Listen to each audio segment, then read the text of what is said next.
हाँ। तो मैं डॉक्टर विलास जगदल हूँ, एमडी होम्योपैथी औरंगाबाद से हूँ। 2008 से प्रैक्टिस कर रहा हूँ और 2005 लगभग 4-5 से न्यू वर्ल्ड ऑर्डर जो इस्टेब्लिशमेंट थी, जो एजेंडा 21 था, एक्चुअली एजेंडा 21 नहीं था, एजेंडा 2011 था। और इसकी शुरुआत हुई थी 1993 में, जब वर्ल्ड ट्रेड ऑर्गेनाइजेशन डब्ल्यूटीओ ने अपने जो ग्लोबलाइजेशन का जो उन्होंने रखा एजेंडा, उससे वो सब शुरुआत हुई थी। उसके तहत ही फिर 2000 में वैक्सीनेशन का प्रोग्राम जो थे वर्ल्ड वाइड गेट्स फाउंडेशन के थ्रू चलाया गया। $10 मिलियन पहले उन्होंने फंडिंग की थी। तब के $10 मिलियन की बात कर रहा हूं मैं, जब लोगों को सोना जो था वो हार्डली 1000 या 1200 रुपए तोला आता था।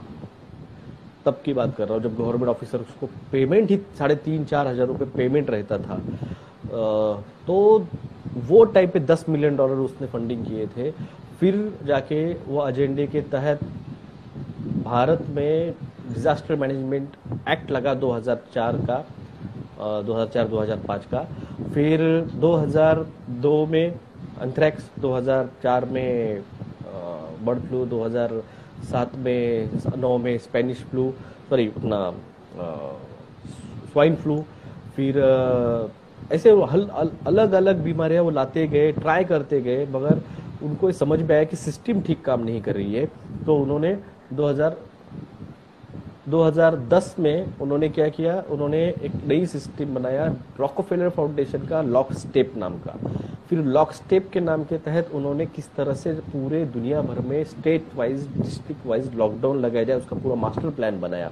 और वो है, आप गूगल पे जाके सर्च कीजिए, आपको पीडीएफ फॉर्मेट का 60 पन्नों का वो पीडीएफ मिलेगा। फिर हुआ 2012 में कि गवर्नमेंट जो भी थे, पुरानी कांग्रेस की गवर्नमेंट लो या फिर बराक ओबामा की गवर्नमेंट लो या फिर इजराइल की गवर्नमेंट लो या फिर चाइना की गवर्नमेंट लो, इन उन टाइम के जो थे गवर्नमेंट्स, उन्होंने वो लॉकडाउन लगवाए नहीं। 2011 जो एजेंडा था 2011, वो शिफ्ट हो गया 2021 पे, एजेंडा 21। तो एजेंडा 21 क्या है? एजेंडा 2030 अलग चीज है, एजेंडा 21 अलग चीज है, न्यू वर्ल्ड ऑर्डर अलग चीज है। तो सबसे पहला है एजेंडा 21, तो कंट्रोल, सब कुछ कंट्रोल करना। उसकी पहली स्टेप थी लॉकडाउन। लॉकडाउन लगा, लोगों के बिजनेस ठप हो जाएंगे, लोगों के बिजनेस ठप हो जाएंगे तो उनके पास काम करने वाले जो लोग हैं वो बेरोजगार हो जाएंगे, लोगों का इनकम खत्म हो जाएगा, इनकम खत्म हो जाएगा तो पैसा नहीं रहेगा, पैसा नहीं रहेगा तो खरीद नहीं पाएंगे अनाज, अनाज नहीं खरीद पाएंगे तो ऑटोमेटिकली सरकार जो देगी, अनाज सप्लाई करेगी, उसके ऊपर डिपेंड होना पड़ेगा। देखिए, खाली पेट आवाज नहीं कर सकता आदमी, बात नहीं कर सकता है। पेट भरा होगा तो बात करेगा। पिछले लॉकडाउन में कम से कम 12 करोड़ लोगों की नौकरियां गई और इस लॉकडाउन में 75 लाख लोगों की ऑफिशियली नौकरियां गई है। जो अनऑफिशियल लोग हैं उनका आंकड़ा कुछ भी पता नहीं है। जो गरीब लोग, जो मजदूर लोग पैदल गए, उनका कोई डाटा नहीं है। मगर जो डाटा है अभी के हिसाब से कम 40 से 48 करोड़ लोग, कम से कम 12 से 18 करोड़ फैमिलीज, ये इम्पैक्ट है, डायरेक्ट इम्पैक्ट में है।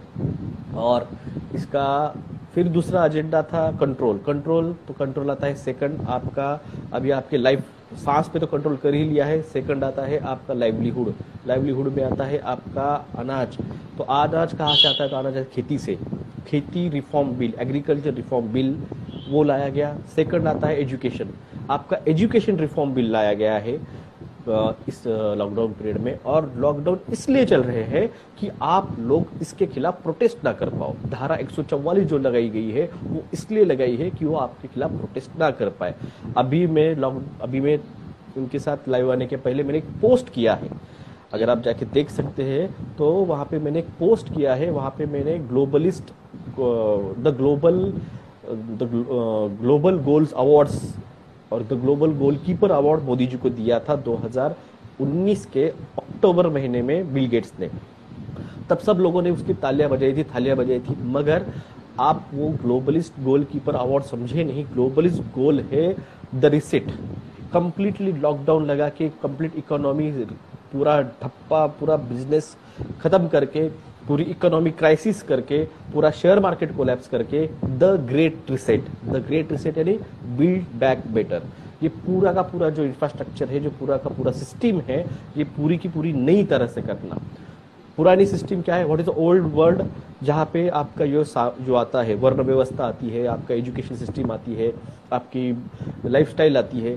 और what is the new world order, new world order मतलब पूरा का पूरा जो है वो control, one government, one nation, one religion, one currency.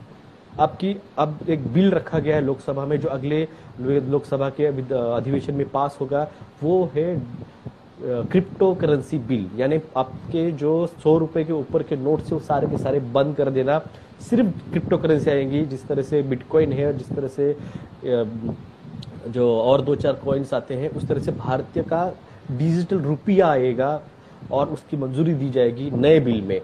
उससे भी भयानक है जो बिल रखने वाले हैं, वो है DNA collections and use act. तो ये लोग अब आपका डीएनए का डाटा भी अब ये स्टोर और रिजर्व करने का चल रहा है। इन सब लॉकडाउन पीरियड में बहुत बहुत ये लोगों ने प्रोपोगंडा किया, अर्नव किया, कंगना किया। इवन इस प्रोपोगंडा में 8 जनवरी 2020 को जब भारत की हेल्थ मिनिस्ट्री बिल गेट्स को चलाने को दी, तब सब मीडिया वाले आपको दीपिका पादुकोण दिखा रहे थे। आपको रियल क्या बात है, आपकी एग्रीकल्चर मिनिस्ट्री के जीओमो फूड को परमिशन दी जा रही है, आपके जो हेल्थ मिनिस्ट्री है वो बिल गेट्स को चलाने दी जा रही है। आज लॉकडाउन का डिसीजन भारत सरकार नहीं ले रहा है, बिल गेट्स दे रहा है। रेमडेसिविर से लोग मर रहे हैं, जो भी मौतें हुई है, सारे की सारे मौतों जो है उसका 90% कॉज ये रेमडेसिविर है। ये खुद हेल्थ मिनिस्ट्री एक्सेप्ट कर रही है। कल 1 साल से जो भी लॉकडाउन था, 1 साल से जो भी क्राइटेरिया थे वायरस इन्फेक्शन को ठीक करने के, जैसे रेमडेसिविर हुआ, फ्लेविविर हुआ, एंटी मलेरिया हुआ, या फिर एंटी कॉक्स हुआ, तो ये सारे के सारे प्रोटोकॉल उन्होंने कहा गलत थे। HR CT स्कैन कराया उन्होंने, हाई रेजोल्यूशन CT स्कैन करवाए। वो अब कह रहे हैं कि जिन्होंने HR CT स्कैन किया उनको कैंसर हो सकता है। तो किए क्यों प्रोटोकॉल में? और फिर आता है ये अब एक आपका टेस्टिंग किट 2017 में खरीद के रखे थे भारत ने, वर्ल्ड बैंक की ऑफिशियल वेबसाइट पे है। 50 ग्राम की भी टेस्टिंग किट नहीं आती, टनों से खरीद के रखी हुई है, करोड़ों रुपए की। तो ये कोविड जो है, ये नाम भी ऐसे ही दिमाग से नहीं दिया गया है।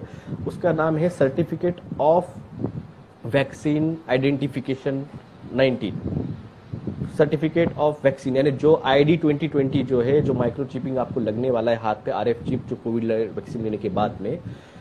तो ये बहुत षड्यंत्र है, बहुत षड्यंत्र खुल के है, ऐसे नहीं आपको छुपा के कर रहे हैं, आपके मुंह के सामने, आपके आंखों के सामने। आपके जो सूरत में या फिर गुजरात में जो अभी मोदी स्टेडियम का उद्घाटन हुआ है, मोदी स्टेडियम, मोटेरा स्टेडियम का नाम चेंज करके मोदी स्टेडियम किया है। अगर आप उसकी ऊपर से अगर इमेज देखते हो, तो वो जो इमेज है उसमें जो सीटिंग अरेंजमेंट की गई है, जो कुर्सियों का जो कलर यूज किया गया है, वो द ग्लोबल गोल का जो उनका जो लोगो है उसकी इमेज है।